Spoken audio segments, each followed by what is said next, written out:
Newton Kassinda Chita avec ces sujets, la population, à qui faire confiance? Il y a plus la société civile, les politiciens qui se battent pour leurs propres intérêts sans pour autant compter sur l'intérêt général du pays. À qui maintenant la population peut faire confiance pour que 2025 soit quand même différente de toutes les années qu'on a vécues avec la guerre? 3 décennies, on tue les gens, on détruit le Congo.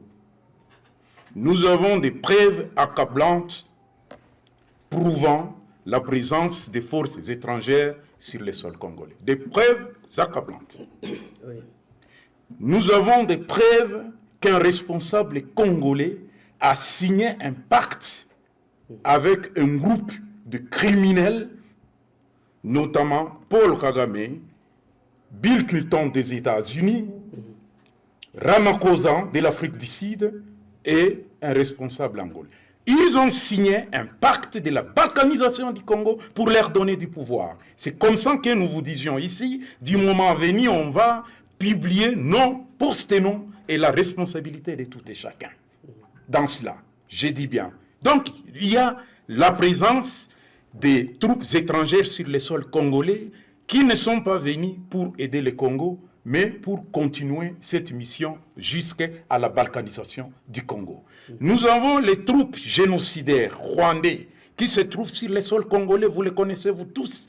Ce sont eux que vous les journalistes, vous êtes en train d'appeler des rebelles. Je répète, il n'y a pas de rebelles qui font la guerre à l'intérieur du territoire congolais. Ce sont des agresseurs rwandais venant du maudit régime de Kigali. Ce sont eux qui font la guerre à l'intérieur du territoire congolais. Pendant 30 ans, ils ont totalisé 18 millions de morts à l'intérieur du territoire congolais. Depuis 1996, ils sont en train de tuer le peuple congolais et détruire l'environnement social congolais. Ces gens-là.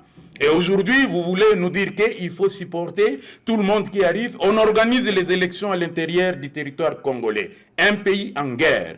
Les élections là-bas, il y a toujours un candidat qui vient au profit de la même coalition criminelle occidentale qu'on doit placer à la tête du territoire congolais pour continuer la même mission du néocolonialisme en partant avec la philosophie de la guerre d'aujourd'hui. Messieurs les journalistes, il nous faut l'autodétermination du peuple. Comme Patrice l'a dit, les animateurs du gouvernement congolais.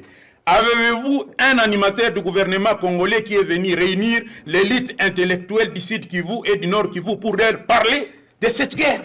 Un seulement pendant tout ce temps? Vous l'avez vu où? Vous l'avez vu où? Un seul seulement qui est venu réunir l'élite intellectuelle du Nord et du Sud Kivu pour leur parler du Nord Kivu et dégager les possibilités de mettre fin à cette guerre. Un seulement, il n'est pas venu. Même le président de la République n'est pas venu. Aujourd'hui, lui-même, il n'est pas monté au plateau. Il n'est pas monté au plateau, parler à la radio nationale ou à la chaîne de télévision nationale pour dire, lancer un appel patriotique pour la défense du pays. Il ne l'a pas fait. C'est chaque fois. Moi, je dis, c'est différent. Moi, je dis ce qu'il a dit. Tu avais la parole. Laisse-moi parler. C'est la pédagogie. C'est la pédagogie aux radios. Laisse-moi parler.